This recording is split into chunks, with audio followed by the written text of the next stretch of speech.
Assalamu alaikum, 6th class students. Your history lesson, chapter number 9, life in the villages and towns.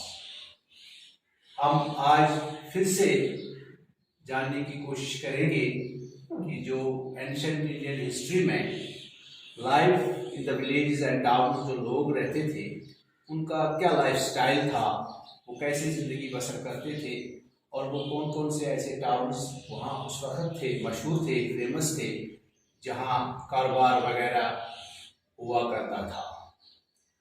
सबसे पहले हम देखते हैं, अगर हम बात करेंगे कि सेकंड अर्बनाइजेशन की बात हम करेंगे। ये अर्बनाइजेशन हमने पहले भी आपको हिस्ट्री में बताया है। अर्बनाइजेशन वो हो गया जब लोग शहरों गांव से लेके शहरों की तरफ आने लगे और वहाँ बसना शुरू किया।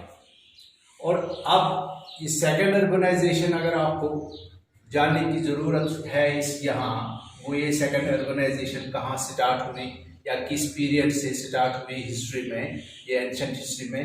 अगर हम देखें जो 300 BC टू 400 BC का जो पीरियड है इंडियन हिस्ट्री में, वो सेकंड अर्बनाइजेशन का पीरियड माना जाता है।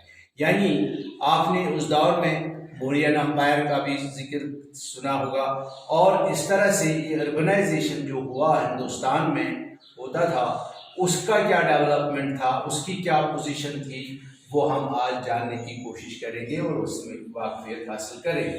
डेवलपमेंट इन विलेजेस, क्या कुछ डेवलपमेंट विलेजेस में हुआ करता था, क्या डेवलपमेंट्स थे, या लैंड मैनेजमेंट, लैंड के मुतालिक कौन कौन से काम हुआ करते थे, और ये गवर्नेंस जो छोटी रियासतें होती थी या अंपायर्स होते थे, उनका गवर्नेंस कैसा होता था, हुकूमत साजी जिसको कहते हैं ना, हुकूमत साजी कैसे करते थे, किस तरह का निज़ाम चलता था।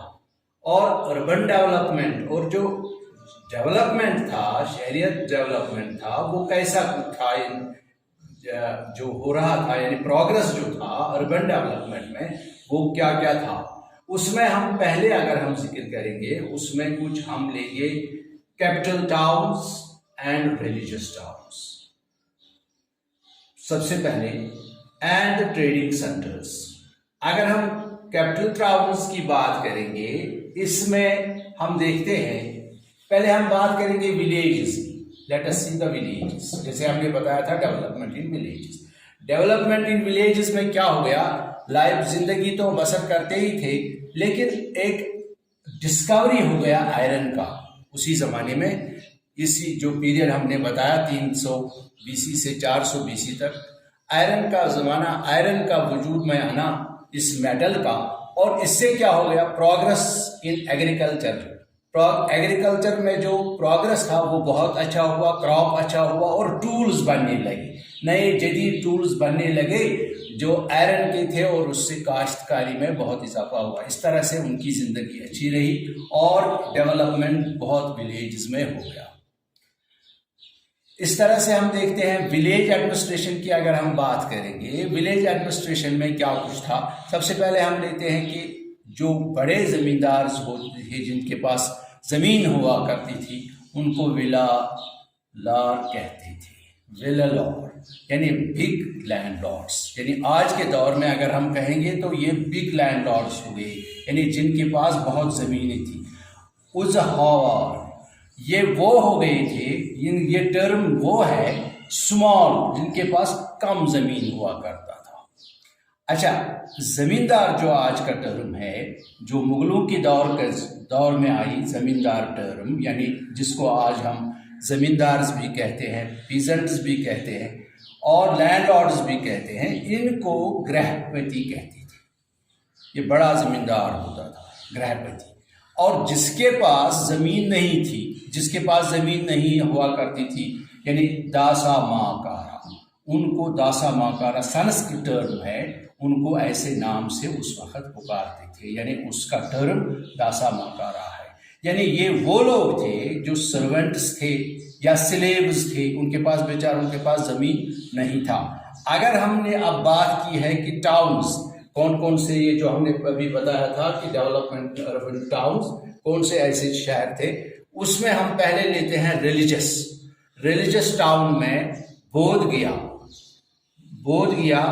वाराणसी, मथुरा, उज्जैन, ये ऐसे इलाके थे, ये ऐसे सिटी टाउन्स थे जो बहुत मशहूर थे रिलीजियस के हिसाब से, यानी मजहबी एतबार के हिसाब से यहाँ आना जाना हुआ करता था और मेले लगते थे और रिलीजियस टाउन इस तरह से ये मशहूर होते थे।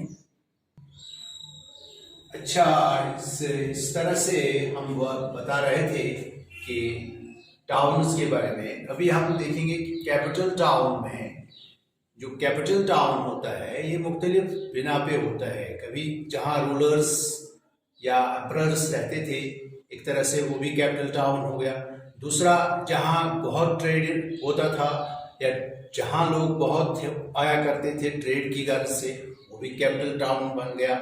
इस तरह से अगर हम देखें कि कैपिटल के हिसाब से पाटलिपुत्र इन दोनों इस वक्त का, और मगधा जो था, यानी नॉर्थ इंडिया जो था, मेनली नॉर्थ इंडिया का हिस्सा जो कैपिटल टाउन बना रहा इस दौरान। इस तरह से हम देखेंगे कि जो ट्रेडिंग सेंटर है, ट्रेड कहाँ से आता था या ट्रेड कहाँ से करते थे, फॉरेन ट्रेड कहाँ से हुआ करता था उस वक्त के हिंदुस्तान में, वो हिंदू कुश माउंटेन्स जो है, जो कराक्रम यहाँ पाकिस्तान से आजकल के पाकिस्तान में है, यहाँ से होते हुए वो जाते थे वगैरह, जिसको हम सिल्क रूट भी कहते हैं। बाहर के अफगानिस्तान वगैरह से ताल्लुकात थे और वहाँ तिजारत हुआ करता था। अगर साउदर्न वहाँ हिसाब से देखेंगे तो वहाँ से भी तिजारत हुआ करता था। और मथुरा, सूरत, वाराणसी, ये कुछ खास ट्रेडिंग सेंटर्स थे जहाँ कारोबार हुआ करता था, आना जाना और लोगों का मिलना, और बहुत ट्रेड हुआ करता था। अब गवर्नेंस की बात जो अब हमने कही कि गवर्नेंस जो हम कहते हैं, यानी हुकूमत किस तरह से करते थे। हुकूमत तो बहुत, जैसे जो कोई रूलर आता था, किंग आता था, अपने तरीके से ठीक हुकूमत करता। आपने देखा होगा मौर्यन एम्पायर में कि उन्होंने गवर्नर्स रखे थे, फिर जहाँ विलेज में, कस्बों में, अपने उसी हिसाब से, परगना के हिसाब से वहाँ गवर्नर्स हुआ करते थे, वो काम चलाते थे और आगे एडमिनिस्ट्रेशन को वो बात बताते। यानी हुकूमत जो थी, यानी जो गवर्नेंस था, बहुत स्मूथ से चल रहा था। और उनका काम खास मेन क्या हुआ करता था कि रेवेन्यू कलेक्शन। एक तो बादशाह वहां से आता था, रूलर वहां जाया करते थे, लेकिन दूसरे जो गवर्नर्स के काम होते थे वो रेवेन्यू कलेक्शन और वाटर रिसोर्सेज जो गांवों में होते हैं अक्सर, वो देखना, पानी का जो जराया है, सोर्स है, वो है कि नहीं है। अगर नहीं है तो उसके लिए भी वेल्स वगैरह खुदवाना, उसके लिए ज़राअत के लिए पानी का मुयसर रखना बहुत ज़रूरी हुआ करता था। और बहुत सारे डेवलपमेंट्स भी हुए उस दौरान, जो हम हिस्ट्री में देखते हैं, आपकी किताब में है। और रोड्स एंड ट्रैक्स भी बनाते थे, उसका भी वो तवज्जो रखते थे, उसका अटेंशन भी करते थे एज पर द रिक्वायरमेंट, जहाँ जहाँ ज़रूरत हुआ करता था। क्योंकि उस वक्त रोड्स ज़्यादा नहीं थे, ज़्यादा बहरी जो सामान हुआ करता था वो समुद्री जहाज़ों के ज़रिए ही इधर उधर तिजारत हुआ करता था। अगर ज़रूरत पड़ी तो कुछ रोड्स भी थे, ट्रैक्स भी, जहाँ जहाँ ज़रूरत पड़ती थी वो ठीक किया करते थे और बनाते थे और उनकी देख रेख करते थे। और रिलीजन के बारे में हमने कहा कि एक तो हिंदुइज्म था ही, क्योंकि हिंदुइज्म हिंदुस्तान में था ही, और दूसरा जैनिज्म और बुद्धिज्म ने उस वक्त अपना सर उठाया। और जैनिज्म का न्यू जो नया रिलीजन बना उस वक्त, वो जैनिज्म और बुद्धिज्म का भी प्रचार होने लगा, यानी वो ये रिलीजन भी सामने हमको देखने को मिलते हैं। फिर है ट्रेड तो हमने कहा कि ट्रेड हुआ करता था। अब यहाँ हम बात करेंगे ज़्यादातर ट्रेड किसके बारे में होता था, वो क्लॉथ प्रोडक्ट, क्योंकि वीविंग जो घर बैठे वो करते, कभी मशीनरी का ज़माना था नहीं, और इस तरह से क्लॉथ ट्रेड बहुत चला। और डोमेस्टिकेटेड थिंग्स, जो भी घर में कुछ सामान वगैरह बनाते थे, हाथों की कारीगरी, वो भेजा करते थे। इस तरह से क्राफ्ट्समैन, जो हुनरसाज लोग होते थे, यानी हुनरमंद होते थे, वो भी अपना माल बेचते थे। फिनिश्ड गुड्स, जो अपने हाथ से कारीगरी करते थे, सोजनी का या लकड़ी का या कुछ छोटे छोटे हाथी दांतों के कुछ सामान वगैरह वो भेजा करते थे। यानी तिजारत, घरेलू तिजारत और बाहरी तिजारत बहुत अच्छी तरीके से होता था, और वो हैंडमेड गुड्स वगैरह भी बनाते। ओवरऑल अगर हम देखेंगे जो लेसन हमने पढ़ा, इसके बारे में जो कुछ हमने बातें की, life in the villages and towns, यहाँ हम देखते हैं जो 300 to 400 BC जैसे हमने पहले बताया इंडियन एंशिएंट हिस्ट्री में, हम देखते हैं ओवरऑल स्मूथ एडमिनिस्ट्रेशन था, बहुत अच्छी तरीके से चल रहा था, एंड डेवलपमेंट एंड प्रॉस्पेरिटी थी मुल्क में, और खासकर उस रीजन में जहाँ से उस वक्त हुकूमत हुआ कर, जैसे छोटे छोटे किंगडम्स हुआ करते थे। आज के लिए इस लेसन में इतना ही। उम्मीद करता हूँ कि आपने इसको समझ लिया होगा, बाकी इसको आप किताब के जरिए भी और समझेंगे। आगे आपसे फिर मिलेंगे किसी और वीडियो में। अस्सलाम वालेकुम।